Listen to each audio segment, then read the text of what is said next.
Mabel Vernon, born on September 19, 1883, died on September 2, 1975, was an American suffragist, pacifist, and a national leader in the United States suffrage movement. She was a Quaker and a member of the National American Woman Suffrage Association. Vernon was inspired by the methods used by the Women's Social and Political Union in Britain. Vernon was one of the principal members of the Congressional Union for Women's Suffrage, CUWS, alongside Olympia Brown, Inez Milholland, Crystal Eastman, Lucy Burns, and Alice Paul, and helped to organize the Silent Sentinels protests that involved daily picketing of Woodrow Wilson's White House. Vernon attended the 1912 convention of the National American Woman Suffrage Association, where she was an usher. She was the first paid organizer that Alice Paul recruited.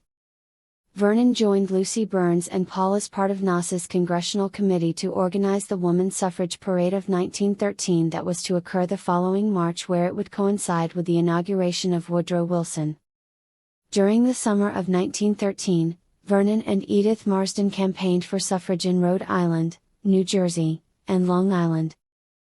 In 1914, Vernon organized for the Congressional Union, traveling through the southwestern United States and making her way north through California before arriving in Nevada.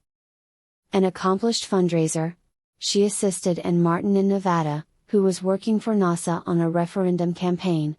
After Martin got into a debate with Senator Key Pittman, Anna Howard Shaw wrote her an angry letter accusing her of being duped by Vernon and the CU. Late in 1915, Vernon organized greeting parades ahead of Sarah Bardfield, who was driving a petition with 500,000 signatures across the United States to be presented to President Woodrow Wilson in Washington, D.C. At a June 1916 convention in Chicago, women from states that had granted them the right to vote gathered to form the National Woman's Party. The Democratic Party had adopted a suffrage plank that advocated states' rights to choose suffrage, but continued to block national suffrage.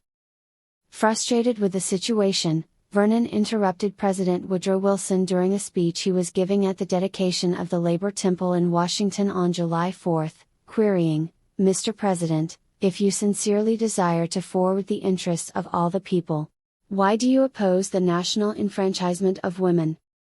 Wilson dismissed the question, and when Vernon repeated the question again later, police ordered her to leave the meeting.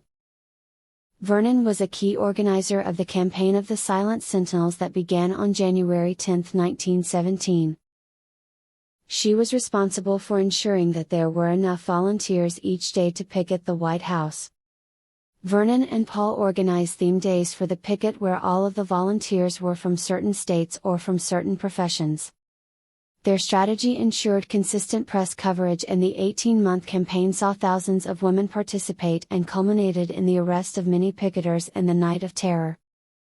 At a convention in March 1917, it was decided to merge the Congressional Union and the National Woman's Party. Following the vote, Vernon was selected to be secretary of the NWP.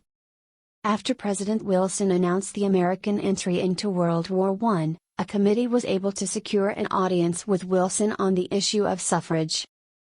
Doris Stevens, in her memoir Jailed for Freedom, wrote that the president was moved when Mabel Vernon said, "If the right of those who submit to authority to have a voice in their own government is so sacred a cause to foreign people as to constitute the reason for our entering the international war in its defense, will you not, Mr. President, give immediate aid to the measure before Congress demanding self-government for the women of this country?" Vernon was among the first 6 women who were arrested while picketing the White House, under charges of obstructing the traffic. They were tried and found guilty on June 26, 1917, and each was ordered to pay a $25 fine or spend 3 days in jail. All of the women insisted they were innocent and refused to pay the fine. Following the passage of the 19th Amendment, during the 1920s, Vernon supported women candidates for Congress and lobbied on behalf of the Equal Rights Amendment. Vernon went to Columbia University, where she earned a master's degree in political science in 1924. In 1930, Vernon turned her attention from the women's movement to focus on international relations and peace. She was a proponent of Latin American rights and disarmament. Vernon joined the Women's International League for Peace and Freedom in 1930. She was director of the People's Mandate Committee for Inter-American Peace and Cooperation in the 1940s. She was a member of the Inter-American Delegation to the Foundation of the United Nations. Beginning in 1951, Vernon lived with her companion Consuelo Reyes Calderon in Washington, D.C. Reyes Calderon contributed to Speaker for Suffrage and Petitioner for Peace, a memoir by Vernon. Other contributors were Hazel Hunkins Hallinan, Fern S. Ingersoll, and Rebecca Auer Trier.